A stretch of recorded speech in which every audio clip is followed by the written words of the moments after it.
good morning. I hope everybody is doing well. As always, thanks for all your support. The likes and subscriptions are really helping the channel, and I'm enjoying reading your comments. I read them all. Please keep them coming. Another shootout today, much like the Scheherazade shootout a few videos ago. From your comments, you seem to like it and ask for more. So here's another squeaker, with the two acknowledged King Recordings performances with the two leading French conductors of the 20th century, Charles Munch and Pierre Monteux. Monteux actually conducted the premiere. With their pedigree, it's no wonder they're both always at or near the top of the list for just about every seminal French orchestral work, and many other nationalities too. Munch worked primarily with the Boston Symphony Orchestra, and Monteux with many orchestras over his long career, but here with the London Symphony Orchestra. The shootout this time is Maurice Ravel's masterpiece, Daphnis et Chloé, known to most musicians simply as Daphnis, with all due respect to Chloé. Daphnis was written in 1912 and was coined a symphonie chorégraphique, or choreographic symphony, and was written for orchestra and wordless chorus. But basically it's a ballet. I played it twice, and both times the conductor chose to omit the chorus, using Ravel's substitute orchestration. Both recordings under scrutiny here use a chorus. Much like the great Stravinsky ballets, Daphnis was commissioned by Sergei Diaghilev for his Ballet Russe in Paris. In fact, the Parisian premiere was conducted by Monteux, much like Stravinsky's famous ballet, Le Sacre du Printemps. But unlike the infamous Le Sacre debut, no fistfights or riot at the stately Daphnis. Later, like all good composers covering every financial angle, Richard Strauss and Stravinsky, I'm looking at you two capitalists, Ravel arranged the score into several suites and the aforementioned chorus was cut. Lots more concert performances that way. But these two legendary performances are of the entire 1 hour ballet. It is so beautifully constructed with such gorgeous melodies and harmonies, the hour flies by. Daphnis is scored for a large orchestra with extra woodwind and a large percussion section. As it is with a lot of French music, the flute dominates, representing Daphnis and specifically Pan when he mimes the story to Syrinx. The same time as all this great music was being written by Debussy and Ravel and others, the French school of flute playing was being developed into our main brand. Composers like Fauré and flutists like Taffanel, Gaubert, and our godfather, Marcel Moïse, defined the style and wrote favorite solos, as in Fauré's Palais and Mélisande, Debussy's L'Après-midi d'une Faune, and the flute player's Zenith, Daphnis. I'll talk more of why the flute part is so important a little later. The thumbnail background image is the original set designed by Leon Bakst. It gives you the idea of the pastoral elements behind the original story by ancient Greek writer Longus and the story's location of Lesbos in the Greek islands. It's a story of love, seduction, and jealousy, and pirates. And there's even a dance contest with the victor getting a kiss from Chloé. If you know it, I'm hoping to help you with a choice. If you don't, it's a very beautiful piece I think you'll love. It was Frank Sinatra's favorite piece of music. I'll put up slides for the recording specifics. Very important for this complex and very beautiful score. So, to the fun, unscripted part. Which Daphnis? So we have 4 different recordings today of Daphnis and Chloé. 2 actual recordings, but 2 different pressings of each. Let's start with this one. This is the Chesky version of the Charles Munch Boston Symphony recording.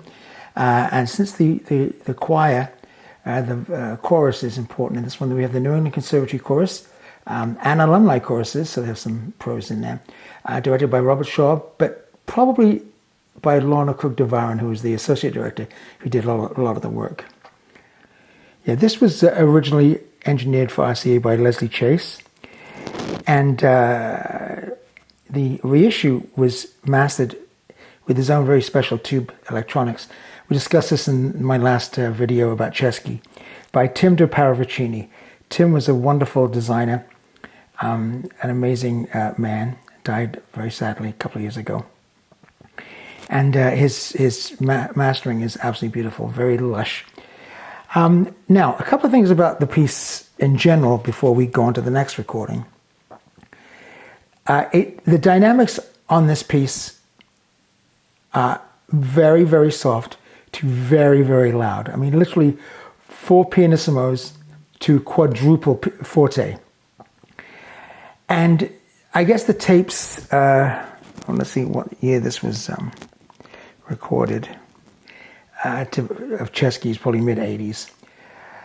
And the tapes, the original tapes they get from Decca or London, as they were the same pressings. I'm not sure. I'm sure they got the original pressings, knowing David Chesky. And the tapes in '85 would have still been in pretty good shape. But there are some very, very loud dynamics, especially the introduction about 3 or 4 minutes in. The choir comes in, they come in triple F or quadruple F, and the orchestra's blasting away. It's very exciting, but sometimes gets overloaded, as recordings do. This one is probably, out of the 4, the best. It doesn't get too overloaded. In other areas, it doesn't come up quite as well as the other ones, mainly in the microdynamics. Some of the microdynamics and the other ones I'm going to tell you about are quite exceptional. But it's a very good one. I know I'm going to choose my favorite at the end of this, but if you have either of these 4 and you're happy with it, I think you'll be fine. They're very fine performances. Anyway, the Boston Symphony plays incredibly well. We'll talk about some of the solos when we get to the 3rd and 4th examples. So this is the Speaker's Corner reissue of Decca's SXL 2164. It's exceptionally good. Again, this is with Monteur, with the LSO, different performance than the Boston Symphony, different location. The Boston Symphony was in Symphony Hall, as always. And this one was in Kingsway, and produced by John Colshaw, but I think it was uncredited. And the engineer was, says here, also uncredited, Alan Reeve. It's a very, very fine recording. Again, at the very loud parts, I think this was released mid-90s by Speaker's Corner. They always say they get the original tapes from Decca. Decca are pretty tight with their tapes, so I'm sure they did. They wouldn't lie. And again, that section just at the very beginning, maybe about 2 or 3 minutes in, when it gets very, very loud. Is it a little congested? Maybe slightly more than the Chesky. It's still very good though. But the rest of it is just wonderful. It's a different performance than Munch. Interpretively, it's pretty straightforward. Ravel was very precise in his directions, and when you've got the Boston Symphony, full of their kind of French soloists, and the LSO with all their virtuosos, you're going to get an incredible recordings. That's why they're the top 2 performances. So in this one, other than the flute, which we'll talk about at the end, there are other very important solos, very challenging ones.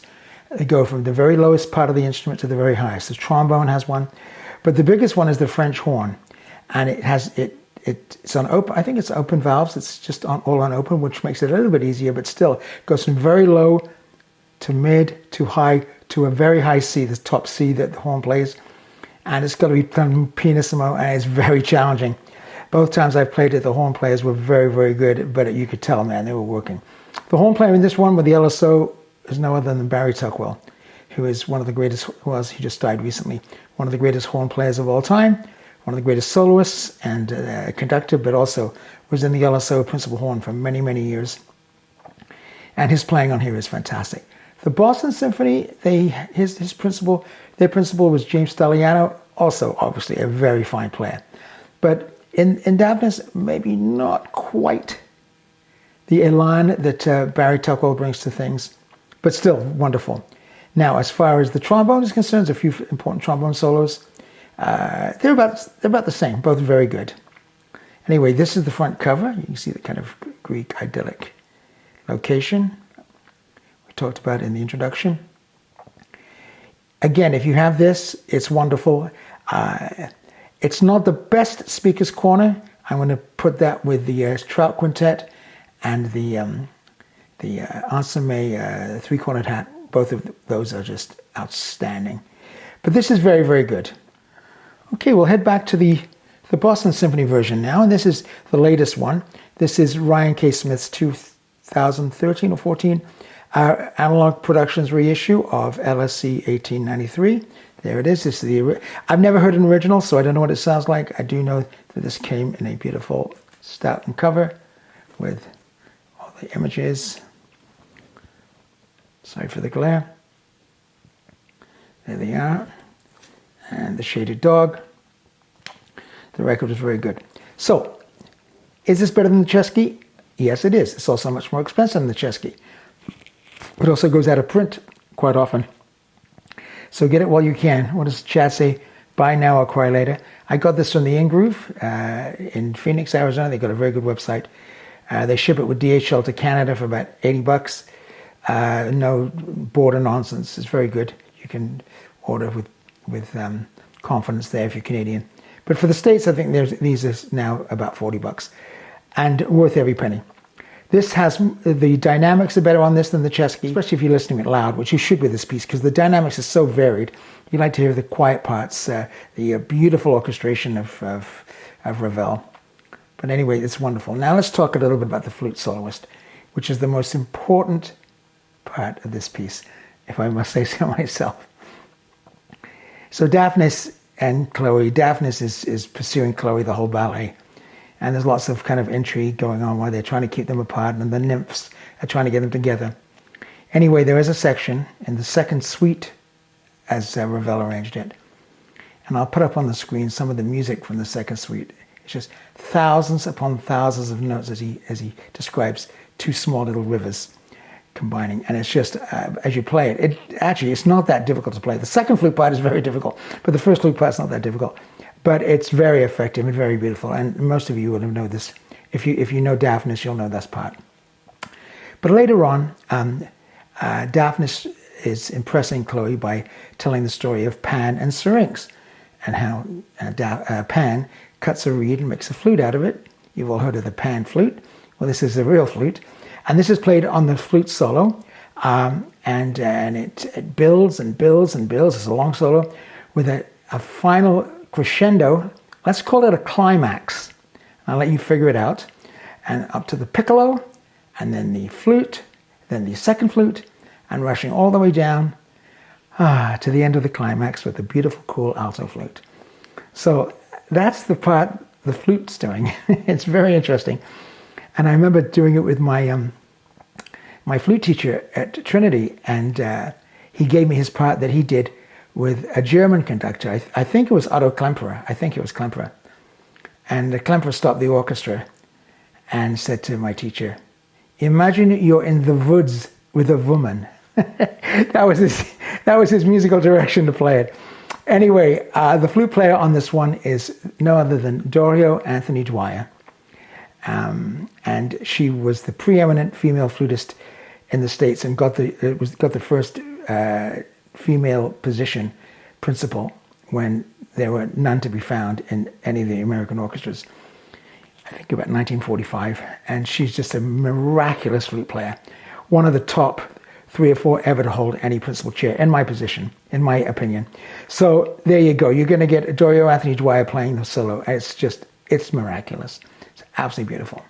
So score 1 for the Boston Daphnis for the flute. Score 1 for the LSO Daphnis for the horn. Ensemble-wise, they're equally matched. The recording-wise, we'll wait till we finish the ORG to come to the final decision. Anyway, that's, if you're waiting to order, you can press order right now. It's fantastic. And now to the London Blueback version. Of course, everyone knows about the London stamper and the Decca stamper at the exact same time, in the exact same place, with the exact same pressure. So the sound is the same between the Bluebacks and the Deccas. This is a reissue from 2011. This is the ORG. I've taken the hype sticker off. The ORG, it's remastered by Bernie Grunman compared to the analog pressings, which is Ryan K. Smith. This is, first of all, it's heavy as hell. It's one of these double things, and it's got 2 records in it. It's at 45 RPM. The Boston one, by the way, is at 33 RPM. I got this one sealed. It was not cheap, but after the magnificent Mendelssohn Midsummer Night's Dream ORG with Bernie's. I wanted this one pretty badly, so I searched for it. It came from Australia. Cost money for, I'm sorry about the glam, cost money for the customs and lots for the shipping, but it was worth it in many ways. The records were flat after 11 or 12 years on this, sealed. They sometimes can be a little dished. These were good. There was a little bit of marking from the sleeve, I think, and that's pretty standard for the ORGs that have been sitting on the shelf for a while. And again, Monteur LSO. This is with the chorus of the Royal Opera House, Covent Garden. The chorus master is Douglas Robinson. If you listen to these two recordings, you think the vocal parts are so important, and these conductors make them very important, and they're very effective. So if you had the chance to buy it with or without the chorus, I'd say buy it with the chorus, Ravel's original intent. Again, most times it's done without the chorus because it's an extra expense you probably don't need. Ravel does excellent orchestration of it. What Bernie Grumman does in this, he really pushes forward the choir. So when the choir first comes into that first loud part I was telling you about, the triple F part or quadruple F, my God, it is overwhelming. And that's fine, and the choir is overwhelming in a wonderful way. But it is a little bright, and it is a little, dare I say, distorted from the original tapes, or just the way the condition of the tape was in. If Bernie actually had the original Decca tape, I'm sure he did.